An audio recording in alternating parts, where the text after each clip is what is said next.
Hello and welcome to Classic Golf Clubs. But before you get too excited, the three clubs shown here aren't featured in this video, although I hope to include them in future videos.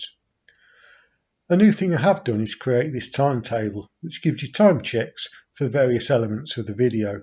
So if you just want to watch the on-course play, jump ahead to that point. And if you just want to watch the review of the clubs, you can jump ahead to that point too. Starting with the woods then, as promised, I've finally got a persimmon driver for us to look at. This is a Dunlop Peter Thomson model. I think this is the contour sole, which was introduced in 1962, so quite an early club. Lovely insert there with the pointer alignment. This has been restored at some point. It would have originally have had a decal on the top there, or a transfer giving the Peter Thomson name and possibly contour sole as well.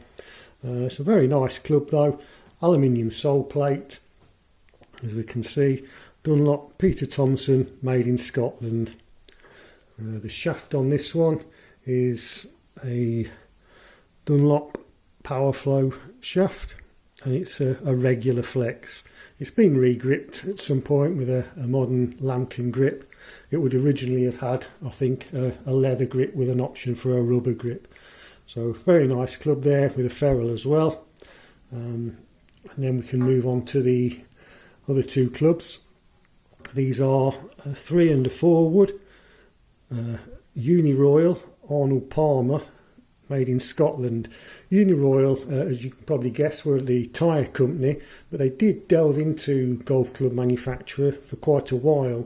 They particularly were well known for their golf balls, including the Uniroyal Plus 6, which had a hexagonal dimple. I'll see if I can put a picture of that up on the screen. These are very nice woods, introduced in 1971. Arnold Palmer's signature on the top, and the advertising of the time would suggest that Arnold Palmer did have a part in designing these. They're, as you can see, a laminated face. You can see the lines there looking like plywood, as opposed to the persimmon, which is a single piece of block, and the lines are the only markings you can see there of the natural grain of the wood. But they do play very nicely. Brass sole plates as opposed to the aluminium on the driver or the one wood. Coming on to the irons, this week we've got a set of Ben Sayers Ray Floyd power ridged irons. A nice set of blades. I'll talk more about Ben Sayers as a company at another time. Just summarise today by saying that they were formed around about 1873 and originally were ball manufacturers and started making clubs in about 1910. The model we're looking at today, the Ray Floyd Power Ridged, was introduced in 1970, which was only the year after Ray Floyd's first major win, which was the 1969 PGA Championship. So that must have been quite a coup for Ben Sayers at the time. Looking at the clubs, we can see it's quite a nice profile on the end of the toe there.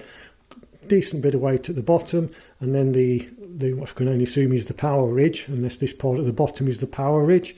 I'm not 100% sure, or maybe it's the furrow between the two. Who can say? The actual head itself, we've got Ray Floyd's signature there, and Ben Sayers, and the BS for Ben Sayers, and the crown, which was Ben Sayers' mark. The ferrules themselves, very nice ferrule. Which comes in 3 pieces, black, red, black. Unfortunately, the ferrules in this set have seen a bit of hard use, particularly on this one here. We can see that it's separated completely. The red part and the black part above that have gone missing, and a couple of others in the set are damaged as well. That's just one of the problems that you have when you're playing with clubs that are 50 years old. Looking at the face, we can see a frosted finish on the grooves, and that's framed either side by the Ben Sayers crown mark. So overall, a very attractive head, and these are quite nice playing clubs as well, as I hope to be able to prove to you when I get out on the course. Before we move on from the irons, I think it's worth just saying a little bit more about Ray Floyd. Ray Floyd is, at least in the UK I think, the forgotten or overlooked name from what some would call golf's golden age, that being the 1960s and 1970s. This period was initially dominated by Arnold Palmer, Jack Nicklaus and Gary Player, and later the names of Lee Trevino and Tom Watson joined them.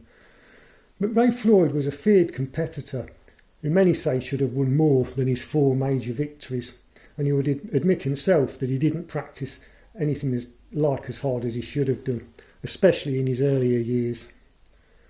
In many ways, Floyd was one of the last of an era, that of the hard-nosed money match players. He was renowned for his steely determination and his will to beat his opponent. This showed most frequently in his match play performances, where the famous Ray Floyd stare could often be seen. His individual swing can at first glance look a little ungainly, but it's smooth and was with an easy tempo, and his short game was as good as anyone's. Just coming back to his major wins, these were the 1969 PGA, the 1976 Masters, the 1982 PGA and the 1986 US Open. And it's worth having a look for information on Ray. He was certainly a fascinating character and fortunately is still with us today. As usual, we'll finish with the putter. This is today's putter, quite a striking looking putter, very almost Art Deco in style, and it's by Goudie. James T. Goudie was another Scottish company. They were based in Glasgow and were a division of the Leyland and Birmingham Rubber Company, or Leyland as they're more commonly referred to in the golf circles. And they were later owned by IGH, International Golf Holdings, who acquired quite a few companies. There we are, Goudie International SS300. So, very nice putter. It's one that I like to put with. And as usual, here I've got a table showing the loft of today's clubs.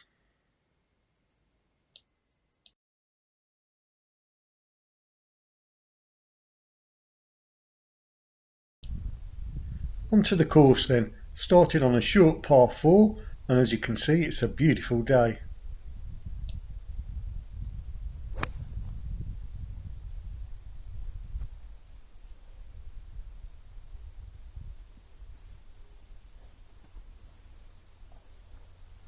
What a ripper, as our Australian friends would say. Well, that went 221 yards according to the GPS. It's left me 136 and I'm going to hit an 8 iron.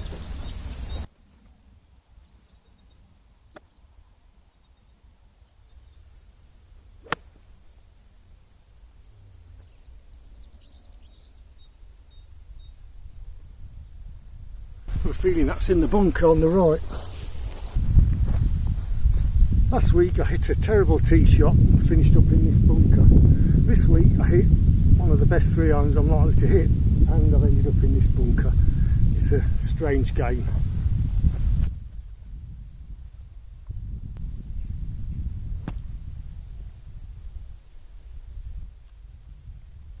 Cut that one a little bit fine, but it's over the lip.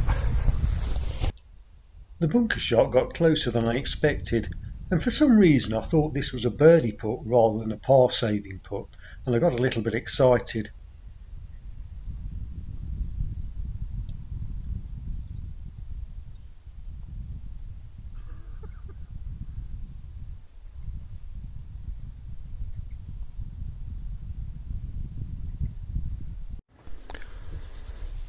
Let's have a quick look at the bag today. I've got a vintage bag with me as well as vintage clubs. As you can see, it's a Slazenger bag. And here are the clubs. The Ray Floyd Power Ridged 3-to sand iron. Take one of these head covers off and you can see the driver there. The Dunlop Peter Thompson, and the putter is the Goudie SS300. I think it would be nice to have a player's eye view of the ball and the driver, just to see what sort of size an old one wood is. So here we have the Dunlop Peter Thompson. If I can get myself steady, bring this up to my eyes, and there's the view.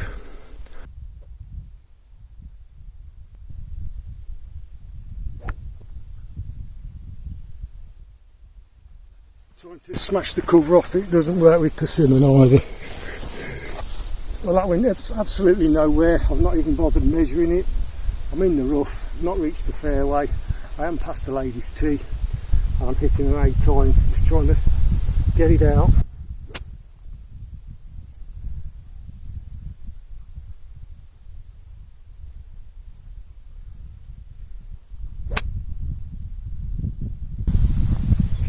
I apologise, I forgot to press record there. I advanced my 8-iron 135, then went to play a 4-iron to lay up, but I just topped it into the rough here. I've now got 147, I'm going to hit a 7-iron.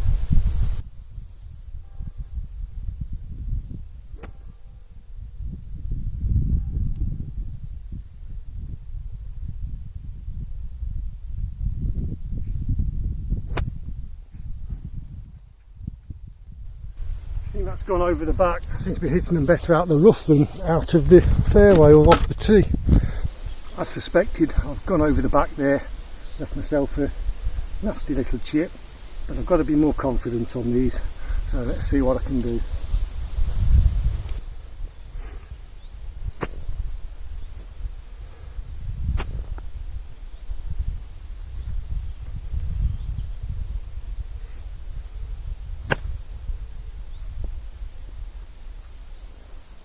It looks like a chip, even if it's gone a long way by.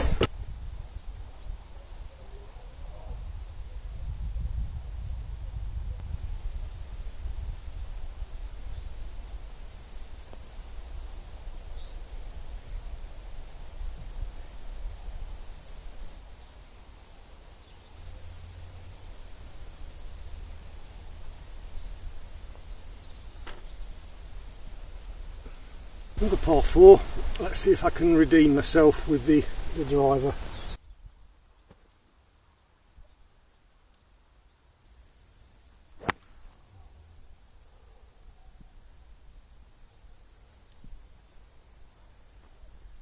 Terrible. I've left myself 160 to the front. It's downhill, slightly downwind. I'm going to hit a 5-iron.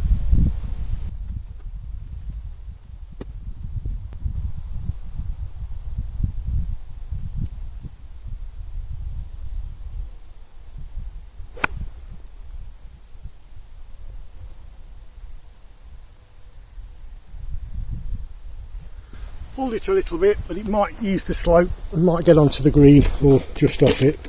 Made it onto the front edge via the bank, I think. Left myself a long putt.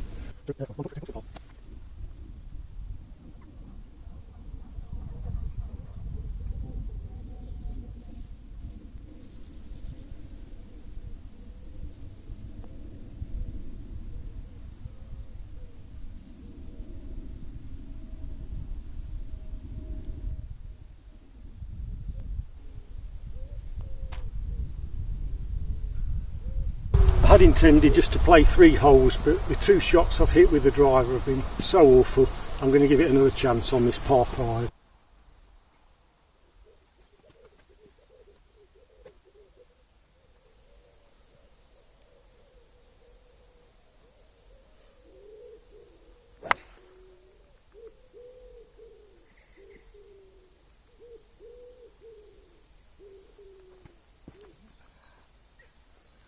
That was a better one, down the left, but it was a decent strike.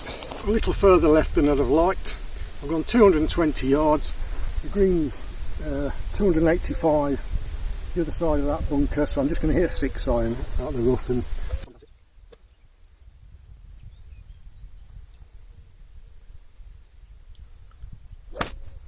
nice shot. Stood up on that one.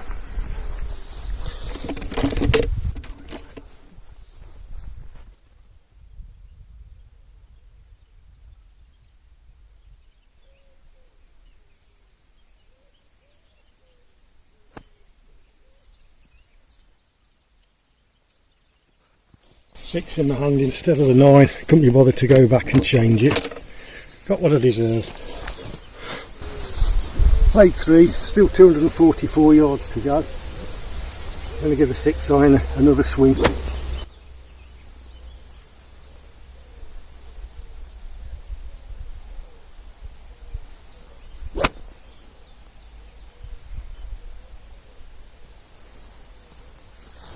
So close to a shank that was. 69 yards to the front. It's a front flag, so I'm going to hit a sand wedge.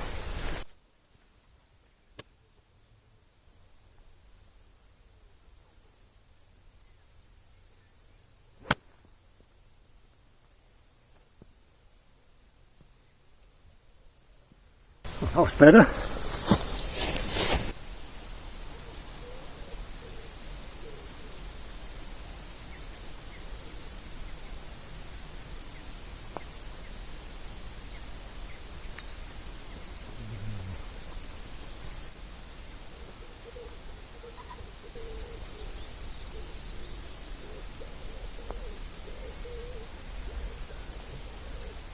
Another 3 putt. Well, that's an 8. I wish I'd not played the extra hole there. And here's the summary of the 4 holes played. 2 double bogeys, a par and a triple bogey. The annoying thing was the rest of the round was pars or bogeys. But I'm not going to pick and choose which holes to show. It's an honest reflection of the 4 holes I chose to video. Hopefully that poor display of golf hasn't put you off the channel, and I'll be able to see you again for the next one.